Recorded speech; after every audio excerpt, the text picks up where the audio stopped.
قصتنا كتبدا في الطيارة وهي طايرة. كنشوف واحد البنت اللي سميتها كيتيا في عمرها 9 سنين. كانت غادية مع ماماها في الطيارة. قالت لها نعسي باش ما تحسيش بالوقت حتى نوصلو غادي نفيقك. بالفعل دارت داكشي اللي قالت ليها. في واحد اللحظة غادي تضربها الفيقة وغاديش تلقى ماماها حداها ودخلعت. في واحد اللحظة الطيارة بقات كتزعزع، حست بشي حاجة غريبة. وهنا كنشوفو باللي الطيارة وقع فيها واحد السيركوي في الموتور. غادي تجي واحد المرأة اللي كبيرة في السن وبقات كتشوف فيها، شافت في وجهها وهي تخلع ودات كتعيط على ماماها. والموتور ديال الطياره شحال فيه العافيه وغادي تطيح في واحد الغابه. كيتيا غادي تنجم داك الناس اللي ماتوا وبقات غاديه في حالاتها وهي كترعد وخايفه. من بعد كنشوفوا ديك الحادثه اللي وقعت خرجت في الجرائد وحتى الصحافه نشروها في المواقع الالكترونيه. من بعد ملي جازت 20 عام كيتيا كبرات وولات دكتوره نفسيه وتزوجت وولدت واحد الوليده سميتها دنيا.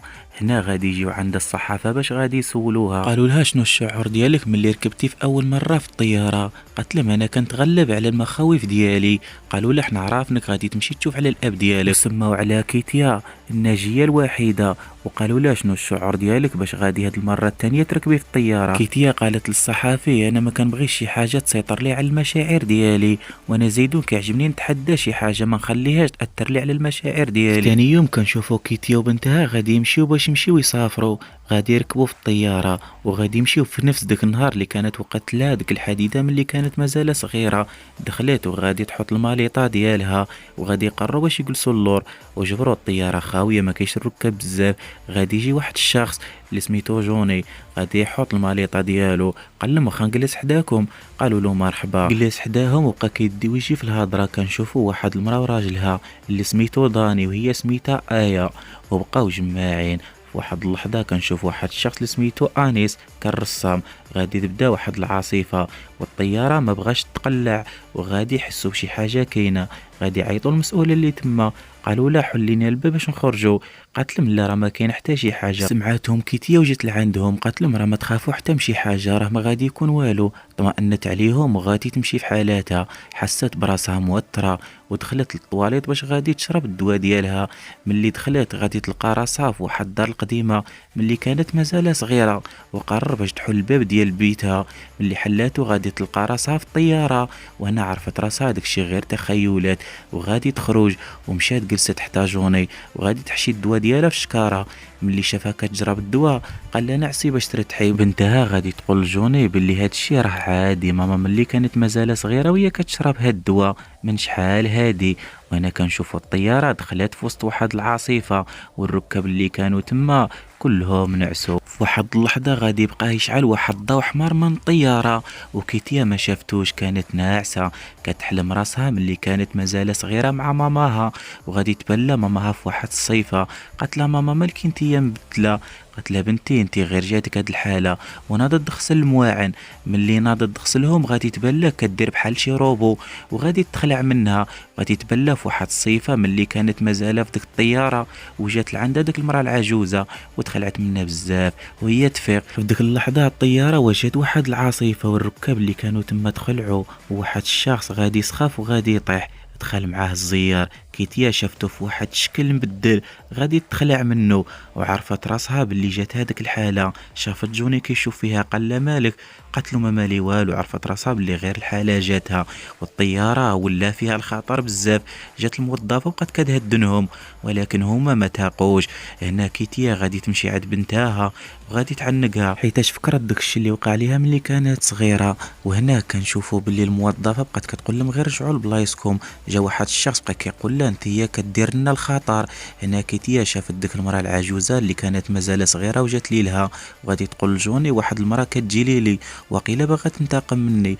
قال لها غير الدواء اللي كتشربي هو اللي كيدير لك هذا الشيء. هزو داك الشخص اللي سخاف. وهنا كيتيا عطات لبنتها واحد الدفتر باش درسون فيه. مشات عند ديك الزوجه داك الشخص اللي سخاف قالت لها جي جلسي حدايا البلاصه اللي خاويه حداي. قالت لها لا انا راجلي غادي يرجع. غادي تمشي عند بنتها وغادي تلقاها راسمه في واحد الدفتر اللي عطاتها ترسم فيه الطياره وهما جالسين في الاخر ديال الطياره. وبقات كتشوف ديك الرسمه وعجباتها. وهنا كنشوفو غادي تمشي حدا جوني وغادي يجبدوا الموضوع. قالت له انا كنت مازال صغيره وماما كانت كتقول لي ما تركبش في الطياره ولكن انا ما سعفتهاش وركبت في الطياره. انا جوني طلع له الدم. قال لها علاش ما كتعرفيش الهضره ديال مامك. هنا كنشوف هذا الموظف مشى عند واحد الرسام وراه واحد الصوره وما داهاش فيه. هذا الرسام غادي يرسم داك الموظف كيتكيف واحد الكارو، وكيتيا جاها العجب قالت لجوني كيفاش هاد الشيء البيلوط هاد الشيء واقع وما هضر معانا ما والو.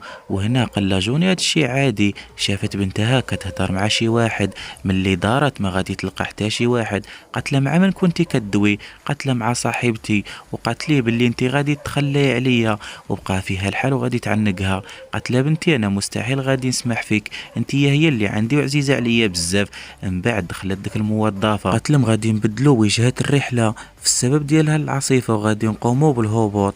وهنا كيتيا غادي تخلع، عرفت راسها باللي في ديك البلاصه كانت قلبت بها الطياره اللي كانت صغيره. وكيتيا غادي يطلع لها الدم. ديك الموظفات اللي تما كيضحكوا ما مسوقيش مره وغادي تعصب عليهم، ما عجبهاش الحال. في واحد اللحظه شافت واحد القطارات كيطيحوا من الطياره، كيطيحوا على الصباط ديال الموظف، وبغى يشعل واحد الكارو غادي يقول له الرسام هنا ممنوع التدخين وما غاديش يجاوبوا رادلو الصرف. هنا كنشوفوا كيتيا شافت القطارات كيطيحوا تما، بغات تقول له ما تشعلش البريكه، هو شعل ديك الولاعه وغادي تشعل فيه العافيه.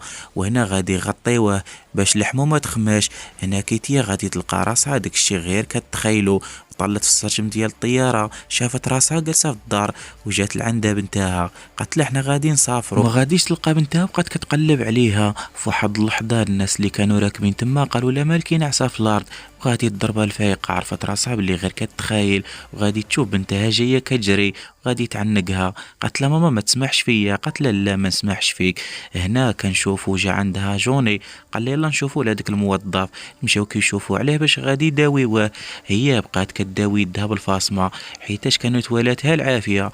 وهنا كنشوفوا الرسام كيرسم داك الموظف وميت. جات لي لوكيتيا قالت له ماشي وقت الرسم دابا يا واش انت مريض في راسك.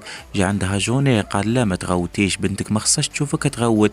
شافوا دوك الموظف كيدير يدو في جيمو، غادي يجي الرسام وجبد له التصويره ديال عائلته، وهما ما بقاو عارفين ما يديروا، حاروا بزاف ما عرفوش باش غادي يساعدوه. وهنا كنشوفوا كيتيا غادي تمشي عند داك الرسام غادي تطلب منه المسامحه. قالت له اسمح لي انا كنت معصبه. قال لها ديك السلسله اللي في عنقك من جبتيها؟ قالت له ديال ماما خلاتها لي قبل ما تموت. قال لها ديك السلسله حتفظتي عليها مزيان. هنا كيتيا غادي تفكر بنتها، مشات للطواليت وما جاتش، وغادي تمشي باش تطول عليها. بقات كتوق حتى واحد ما جاوبها، وغادي تقول لها ديك الموظفه اللي تما مالكي انتيا ملي جيتي لهنا وانتي داخله خارجه وكتدخلي تخرجي حتى في الهضره ومعصبه مالكي. قالت لها انا خصني بنتي مالا ما خرجتش. ملي حلت الباب ما غاديش تلقاها وتخلعت عليها. وهنا بقات غاديه باش تقلب عليها في الطياره، ولكن ملي كانت غاديه غادي ينقص عليها داك الشخص اللي كان سخاف، وغادي تفيق من الحلمه وغادي تلقى داك الشخص مازال في السخفه، وغادي تلقى بنتها وغادي تعنقها وغادي تقول له حنا خصنا نخرجوا في حالاتنا. هنا غادي يجي عندها جوني قال لها جلسي ما عندك فين تمشي، انت غادي تبقى هنايا حتى غادي نوصلوا. جاو الموظفين وقالوا لا ما خصكش تنزلي حتى نوصلوا. في واحد اللحظه بقات خارجه وغادي تشوف واحد الموظفه كتموت وغادي تخلف عليها وخرجت كتهرب. بلا داك الرسام كيرسمها وهي كتموت، غادي تحيد له داك الدفتر.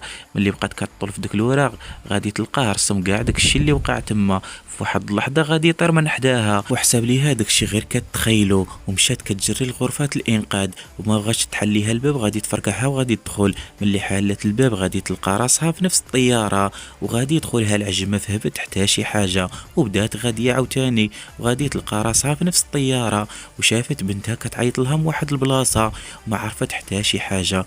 وهنا كنعرفوا هذا الشيء اللي كيوقع كامل غير تخيلات، وديك المراه اللي كانت معاها في ديك الطياره هي اللي دارت لها الطلاميس. حتى لهنا كنكون وصلت للنهايه ديال الفيديو. لو وصلتي معي حتى لهنا ما تنساش دير واحد لايك وسبسكرايب باش يوصلك كل جديد. تهلاو، كان معكم مولات البيل ديزني.